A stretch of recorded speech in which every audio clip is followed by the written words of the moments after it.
ప్రభుత్వ హయాంలో జరిగినటువంటి లిక్కర్ స్కామ్ సంబంధించిన దానిపైన కేసు నమోదు చేసింది సిట్. సో ఇప్పటికే ఈ కేసు సంబంధించి దాదాపు 3,500 కోట్ల రూపాయల పైన ఇప్పటి వరకు ఉన్నటువంటి ఆధారాలు ప్రాథమిక విచారణలో అవినీతి జరిగినట్లుగా ఏదైతే సిట్ పేర్కొంది. తను ఇప్పటి వరకు 3 ఛార్జ్ షీట్లు దాఖలు చేసింది. ఈ 3 ఛార్జ్ షీట్లలో కూడా 3,500 కోట్ల రూపాయలకు సంబంధించినటువంటి అవినీతి జరిగిందనేది ప్రధానమైనటువంటి ఆరోపణ. సిట్ దీనికి సంబంధించే ఇప్పటికే ఆధారాలు సేకరిస్తోంది.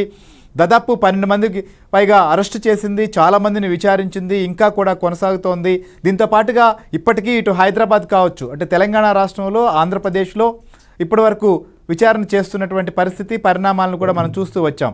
అయితే ఈ కేసు సంబంధించినటువంటి విషయంలో ఈ విచారణ వేగవంతం చేస్తున్నటువంటి సిట్ ప్రస్తుతం ఈ కేసు సంబంధించినటువంటి అంశం పైన ఏదైతే దాదాపుగా 3 బెయిల్ పొందారు, మిగిలినటువంటి వారు ముందస్తు బెయిల్ కోసం అప్లై చేసుకున్నా అది కుదరని పరిస్థితి. దీంతో వీరందరూ కూడా ప్రస్తుతం జైలు జీవితం అనుభవిస్తున్నారు. సో రాజకీయంగా మాజీ శాసనసభ్యులు చెవిరెడ్డి భాస్కర్ రెడ్డి కావచ్చు, అట్లనే రాజంపేట లోక్సభ సభ్యుడు మిథున్ రెడ్డి,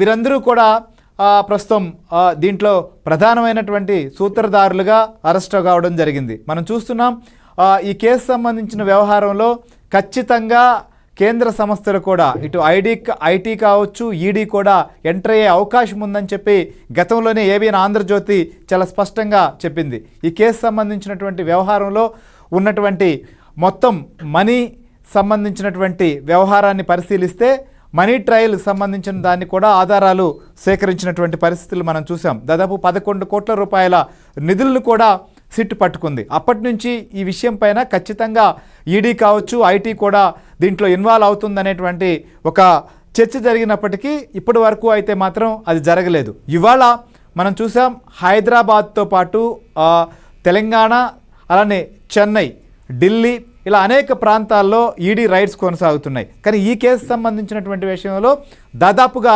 10 చోట్ల ఈడీ రైడ్స్ అయితే మాత్రం జరుగుతున్నాయి. దీంట్లో మొత్తం ఆయా కంపెనీలు ప్రధానంగా ఈ కేసులో ఏ రకంగా అవినీతి జరిగిందనే దానిపైన వీరు ఆర్డర్స్, ప్రభుత్వం మద్యం కొనుగోళ్లు చేసేందుకు కంపెనీలకు ఇచ్చినటువంటి ఆర్డర్లు, ఆ కంపెనీల ద్వారా వచ్చినటువంటి ఏదైతే ఆయాచిత లబ్ధి ఎవరైతే పొందారో ఆ సొమ్ము దేనికి డైవర్ట్ అయింది, ఎక్కడికి డైవర్ట్ అయింది, ఏ కంపెనీలకు దారి మళ్లించారు అనేటువంటి వ్యవహారాలపైన ఈడీ ఫోకస్ పెట్టింది.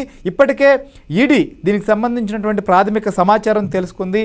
ముఖ్యంగా ఈ కేసులో ప్రధాన సూత్రధారిగా ఉన్నటువంటి రాజ్ కసిరెడ్డి సంబంధించినటువంటి విచారణలో చాలా అంశాలు కూడా వెలుగు చూశాయి. సో దానికి ఆధారంగానే ఒక్కొక్కటి లింకు చేసుకుంటూ ఈ కేసు విచారణ ఇటు ఆంధ్రప్రదేశ్ నుంచి దాదాపుగా దుబాయ్ వరకు కూడా వెళ్ళిందని చెప్పచ్చు. అక్కడ ఉన్నటువంటి వారిని కూడా ఇండియాకు రప్పించారు. సో అందులో భాగంగానే ఈ కేసు ప్రస్తుతం దాదాపుగా 1,000 కోట్ల రూపాయల సొమ్ము చేతులు మారినటువంటి నేపథ్యం ఉందని చెప్పే ఈడీ కూడా ఎంటర్ అయింది. సో ఖచ్చితంగా ఈ కేసు వ్యవహారంలో ఇదొక కీలక ఘట్టం కాబోతోంది. ఇప్పటి వరకు సిట్ విచారణలో వచ్చినటువంటి ఆధారాలు సిట్ సేకరించింది ఒక ఎత్తు అయితే, ఈడీ ఏం చేయబోతోంది, ఈడీ ఎలాంటి ఆధారాలు సేకరిస్తోంది, ఈడీ సోదాలు ఏ విధంగా కొనసాగుతున్నాయి, ప్రధానంగా దాదాపు 10 కంపెనీలను ఈడీ సోదాలు సాగడానికి ప్రధాన కారణం ఏంటి, నెక్స్ట్ ఈ కేసు ఏం కాబోతోంది అనేది కూడా చాలా ఆసక్తికరంగా మారింది. సో ఇప్పటి వరకు ఎవరైతే నిందితులు ఉన్నారో వారికి సంబంధించి కావచ్చు, వారి బినామీలకు సంబంధించి కూడా సాగుతున్నటువంటి ఈ దాడులు అంతిమ లబ్ధిదారు వరకు కూడా వెళ్ళబోతున్నాయా? ఈడీ ఈ యొక్క కేసులో ఎంటర్ కావడంతో అప్పట్లో ప్రభుత్వంలో ఈ వ్యవహారాన్నంతా కూడా ప్రత్యక్షంగా పరోక్షంగా నడిపించినటువంటి వారి గుండెల్లో అయితే మాత్రం రైళ్లు పరిగెడుతున్నాయి. సిట్టే కాదు ఈడీని కూడా ఎదుర్కోవాల్సినటువంటి పరిస్థితి రాబోతోంది అనేది. దీంతో మాజీ ముఖ్యమంత్రి జగన్మోహన్ రెడ్డి దగ్గర నుంచి, ఎందుకంటే వారికి సంబంధించి పనిచేసినటువంటి సెక్రటరీ ధనంజయ రెడ్డి కావచ్చు, పిఏ కావచ్చు, అట్లా ఇంకా చాలామంది వాళ్ళ అనుచరులు అరెస్ట్ అయినటువంటి నేపథ్యంలో ఈడీ ఎక్కడి వరకు వెళ్ళబోతోంది, అంతిమ లబ్ధిదారు వరకు వెళ్ళబోతోందా, ఏం చేయబోతోంది, ఎలాంటి ఆధారాలు సేకరించబోతోంది, నెక్స్ట్ ఏ రకంగా ఉండబోతోందో కూడా మనం అనాలిసిస్ చేద్దాం. సో మనతో పాటు మా క్రైమ్ ఇన్ఛార్జ్ ప్రవీణ్ కూడా మనతో లైవ్లో జాయిన్ అయ్యారు. సో ఈడీ రైట్స్ సంబంధించి, అలానే ప్రసాద్ ఈ కేసు సంబంధించి కూడా ఆంధ్రప్రదేశ్లో ఫాలోఅప్లో ఉన్నటువంటి ప్రసాద్ కూడా మనతో పాటు లైన్లో ఉన్నారు. ప్రవీణ్, చెప్పండి, ఈడీ రైట్స్ ఎక్కడెక్కడ సాగుతున్నాయి, ఇంకా ఇప్పటి వరకు ఏదైనా కంప్లీట్ చేశారా, ఎక్కడైనా ఒక్క ప్లేస్లోనైనా, ఎంతసేపు జరిగేటువంటి అవకాశం ఉంది, ఏ అంశాలపైన ఈడీ దృష్టి పెట్టింది?